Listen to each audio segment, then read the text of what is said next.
Bonjour à tous et à toutes et bienvenue dans Palmarès. Palmarès, c'est un nouveau balado dans lequel on pense à un type d'humain, par exemple les cyclistes, les cuisiniers, les bienveillants, les cons, ainsi de suite. Puis à partir de là, on décline le type d'humain choisi dans une variété de personnalités possibles. Je ne m'épivarde pas davantage sur le concept, vous verrez bien en écoutant la suite. Peut-être juste ajouter que 1. Mon objectif c'est d'être divertissante et que 2. Mes palmarès sont zéro scientifiques ou basés sur quoi ou qui que ce soit.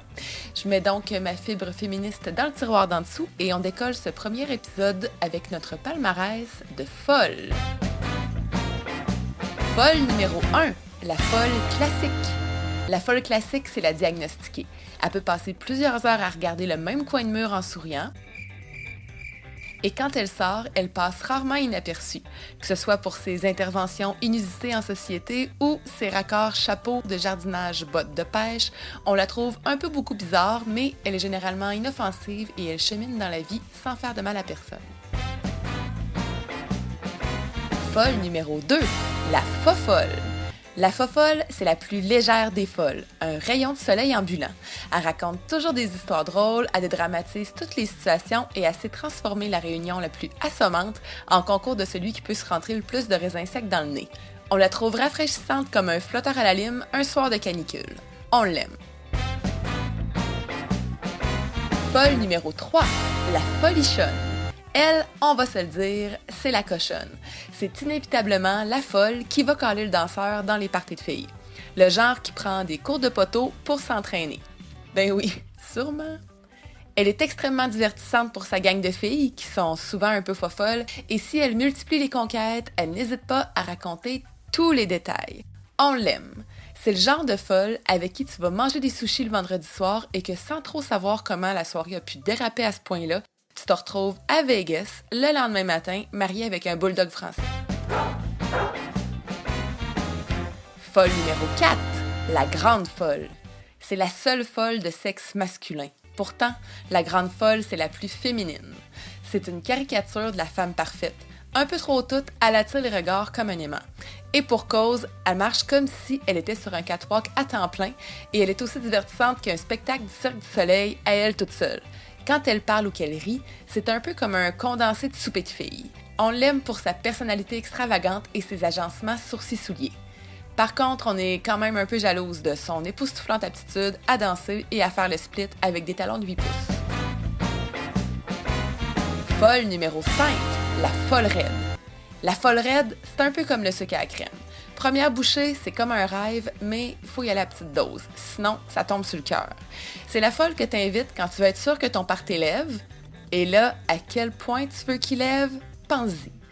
Une chose est sûre, t'évites de l'inviter à bruncher au restaurant parce qu'elle risque de te faire honte en pognant une fesse au serveur après son 5e mimosa. Elle en met toujours un petit peu plus que ce que les conventions de confort social préconisent, ce qui en fait la reine des malaises. On l'aime bien, mais on la garde pour les occasions spéciales. Folle numéro 6, la folle alliée. Attachez-la à quelqu'un. La folle alliée fréquente surtout les milieux professionnels où elle fomente généralement une prochaine promotion arrosée d'une eau vitaminée et de canapés au baba ganoush. C'est le genre de fille qui est prête à toutes les bassesses pour s'élever dans la hiérarchie. Croyez-moi, c'est le genre de folle qui voit aucun paradoxe dans le fait de s'abaisser pour s'élever. Ses patrons l'adorent pour son dévouement et sa créativité, une créativité souvent volée à ses collègues. On s'en méfie, mais elle a tellement le tour quand elle veut qu'on n'arrive pas vraiment à la détester. On la trouve hypocrite, mais son intelligence nous impressionne quand même un peu. Bref, danger. Folle numéro 7, la vache folle. Elle, il n'y a pas d'orthonésie. On voudrait qu'elle meure de la maladie qui lui a donné son nom. La vache folle se sent persécutée par le monde entier. Elle s'autorise donc toutes les vacheries. Son truc, blesser les autres pour ne pas souffrir seule.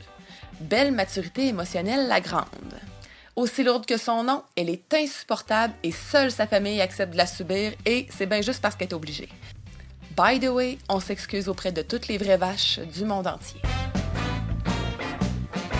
Folle numéro 8, la crise de folle. Et maintenant, la folle la plus folle du palmarès. Le summum, la crème de la crème, la crise de folle. Elle, c'est un condensé de folle. En la diluant dans l'eau, on obtient 10 vaches folles.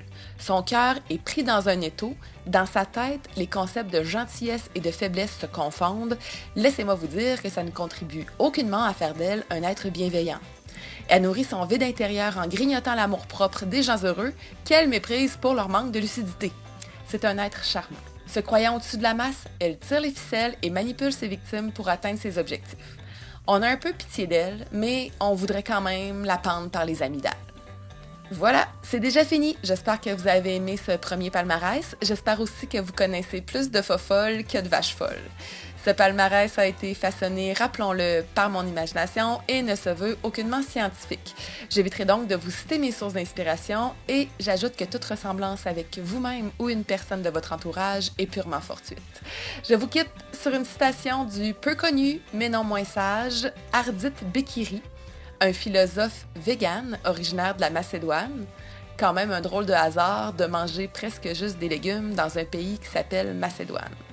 Donc, Ardit Bekiri qui dit « Un peu de folie nous rend attrayants, trop de folie nous rend dangereux. » Bien dit, Hardy.